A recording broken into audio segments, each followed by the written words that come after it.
নমস্কার। ফেব্রুয়ারি মাসের শেষ সপ্তাহে সাউথ ফ্রান্সের খুব পুরানো এবং খুব জনপ্রিয় একটি লেক টাউন আনিসিতে আমরা ঘুরতে গিয়েছিলাম। আগের পর্বে দেখিয়েছি প্যারিস থেকে আনিসি যাওয়া এবং আনিসি লেকের পাড়ে বসে সময় কাটানো এবং আনিসি লেকের সৌন্দর্য।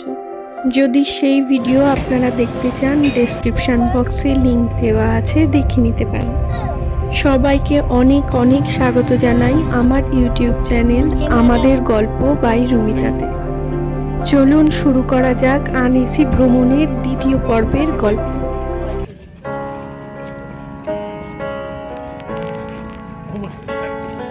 আল্পস পর্বতের গ্লেসিয়ার গলে সৃষ্টি হওয়া এই লেক আনিসির নামকরণ হয়েছে আনিসি শহরের নামে।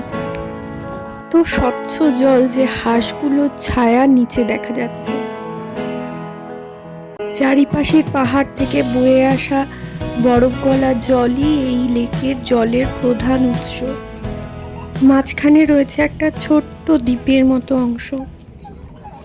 আনিসি লেক লম্বায় প্রায় 14 কিলোমিটার এবং চওড়ায় সর্বোচ্চ 3 কিলোমিটারের মতো, আর এর গড় গভীরতা 135 ফিট।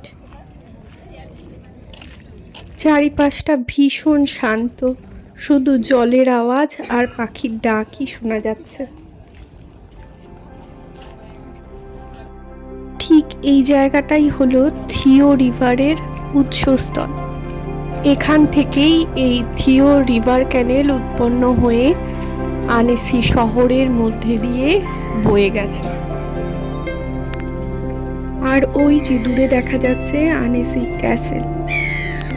আনিসি কিন্তু বহু পুরনো একটা জনপদ। যীশু খ্রিস্টের জন্মেরও 300 বছর আগের থেকে এখানে লোকের বসবাস।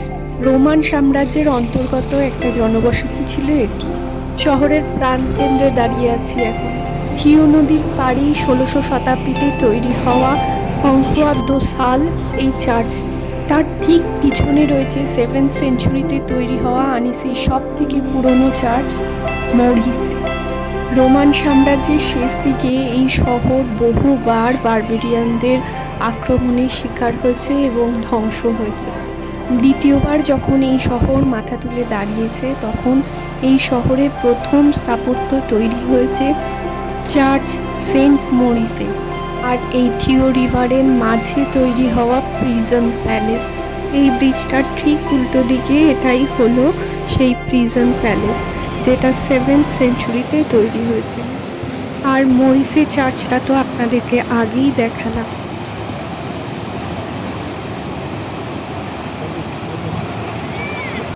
এই প্যালেসটা থিও নদীর মাঝখানে করা হয়েছে।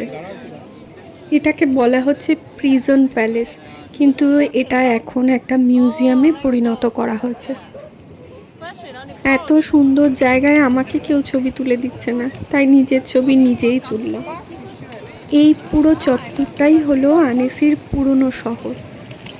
আর এই নদীর দুই পার বরাবর রয়েছে প্রচুর রেস্টুরেন্ট।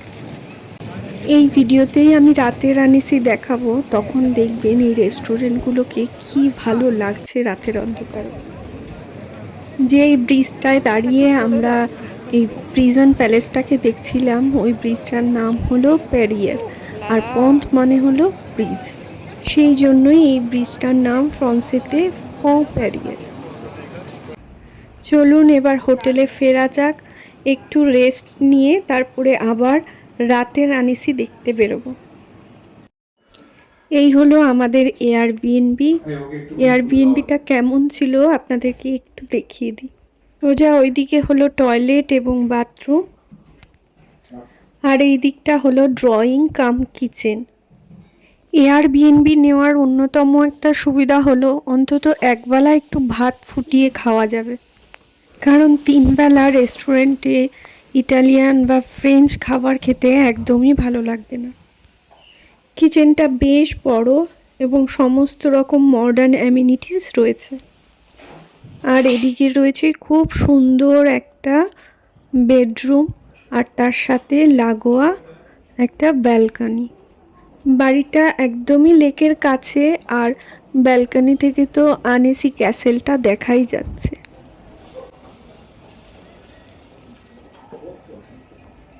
একটু সময় রেস্ট নিয়ে আবার সেজেগুজে বেরিয়ে পড়েছি রাতের আনেসি দেখার জন্য।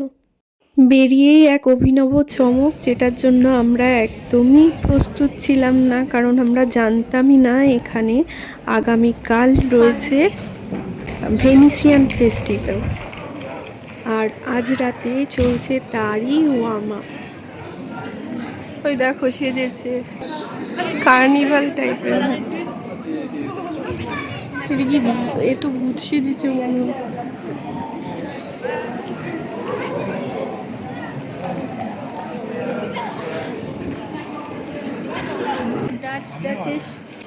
সামনেই রয়েছে এখানকার নত্রেদাম চার্চ, আর এই চার্চের চত্বরেই রয়েছে চমক। আর এটা কি? এটা ইজিপশিয়ান মেয়র, এটা ইজিপশিয়ান, এটা কি চার্চ?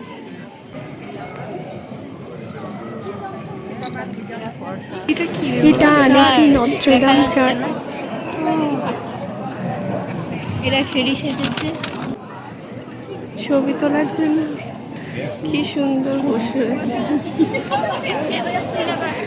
এখানকার লোকেরাই মনে হয় সেজেছে, জানি না। এখানকার লোকেরাই সেজেছে। আমি এই ফেস্টিভ্যালটার হিস্ট্রি কিছুই জানি না, কবে শুরু হয়েছিল, কেন শুরু হয়েছিল কিছুই জানি না। তবে আনেসির হিস্ট্রি যতটুকু জেনেছি তাতে 1602 সালে এখানকার একজন লোকাল ছেলে, মানে ভূমিপুত্র ফ্রান্সোয়া দো সাল, তিনি এখানকার বিশপ হয়েছিলেন। তিনি ছিলেন অত্যন্ত ধার্মিক এবং বুদ্ধিমান একজন ব্যক্তি। অত বিখ্যাত আনেসিকে নতুনভাবে গড়ে তোলার পিছনে তার ভূমিকা ছিল অনেক। তার আমলেই আনেসিকে বলা হতো রোম অফ আল্পস। সঠিক জানি না, তবে কোথাও যেন আমার মনে হচ্ছে এই রোম অফ আল্পস আর এই ভেনিসিয়ান ফেস্টিভ্যাল, এই দুটোর কোথাও একটা কানেকশান আছে।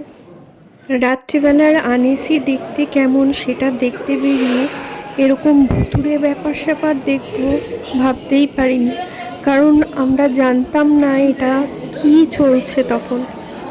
এই হলো পুরনো শহর, সারি সারি পুরনো বাড়ি, রাস্তাঘাট, জিনিসপত্র। সন্ধে তখন 7:30 কি 8টা বাজে, অথচ তখনই রাস্তায় কথা বললে চারিদিক থেকে ইকো হচ্ছে। যাবে চারিদিকের অল্প আলোয় একটা আলো আঁধারি খেলা আর এই ভুতুড়ে পরিবেশ। তাও কালকে এই ফেস্টিভ্যালটা আছে বলে কিছু পর্যটক রয়েছে, অন্য সময় হয়তো খা খা করে চারিদিক।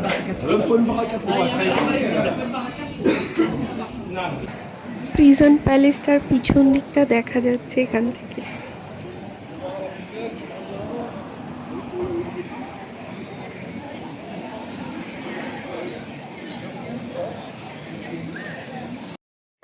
এই রেস্টুরেন্টটার ডেকোরেশন দারুণ সুন্দর।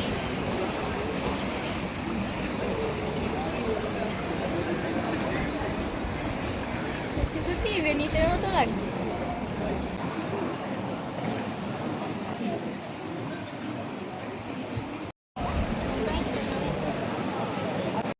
এটা অন্য আরেকটা ব্রিজ, যেটা ওই প্যালেসটার ঠিক পিছনেই। এখানে প্যালেসটাকে এত সুন্দর করে লাইটিং করেছে, আর জলের এফেক্টটা দারুণ লাগছে দেখতে। আর এখানকার সাইকেলের আধিক্যটা দেখেছেন? এখানকার লোকেরা এখনো বেশ ভালোই সাইকেল ব্যবহার করেন।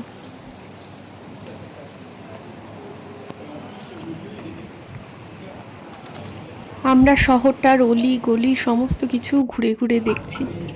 কোনো জায়গাকে জানতে হলে এভাবে উদ্দেশ্যহীনভাবে ঘুরলে সেই জায়গার সম্পর্কে আরও ভালোভাবে জানা যায়। এই গলিগুলোর মধ্যে এমন কিছু কিছু বাড়ি দেখলাম যেগুলো সেই পুরনো যুগের কাঠের স্ট্রাকচারে তৈরি। আর আইসক্রিম মনে হয় এখানে খুব বিখ্যাত, প্রচুর আইসক্রিমের দোকান। এটা একটা কাঠের বাড়ি, সামনের বাড়িটা। অলি গলি দিয়ে হাঁটতে হাঁটতে আবার সেই প্যালেসটার সামনেই চলে এসেছি। দিনের বেলা এখানকার চেহারা ছিল একরকম, এখন রাতের বেলা সম্পূর্ণ অন্যরকম। রাতটাও ভীষণ সুন্দর লাগছে। কাঠ কাঠ এগুলো সব বড় বড় কাঠের লগ।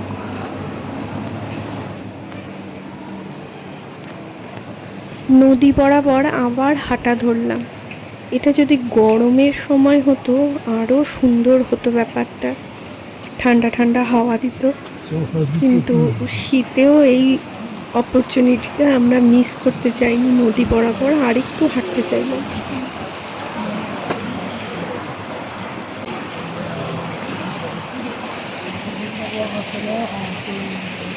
দেখো এগুলো সব রেস্টুরেন্ট, কিন্তু রেস্টুরেন্ট হোটেল, তাই না? সব লোকজন খাচ্ছে। পুরোনো বাড়িগুলোকে সব কনভার্ট করে বাড়িই ছিল আগে, এখন এগুলো সব হোটেল রেস্টুরেন্ট হয়ে গেছে। ভিতরে লোক বসে থাকে। নদী ধরে হাঁটতে হাঁটতে আমরা আরেকটা ব্রিজের কাছে চলে এসেছি, আর এখানে নদীর জল বেশ খরস্রোতা। এখান থেকে পরপর অনেকগুলো ব্রিজ দেখা যাচ্ছে। এটাকে এখানে নদী বলা হয় বটে, কিন্তু আমাদের দেশের নদীর বিশালত্বের কাছে এটা কিছুই না। আমাদের দেশের অনেক ক্যানালও এর থেকে বড় হয়। শুধু এই থিওই নয়, এই পুরো শহরটার মধ্যে অজস্র এরকম ক্যানাল রয়েছে, যার জন্য একে মনে হয় ভেনিস বলা হয় ফ্রান্সের। নেক্সট ভিডিওতে এই ভেনিসিয়ান ফেস্টিভ্যালের প্যারেড আপনাদেরকে দেখাবো।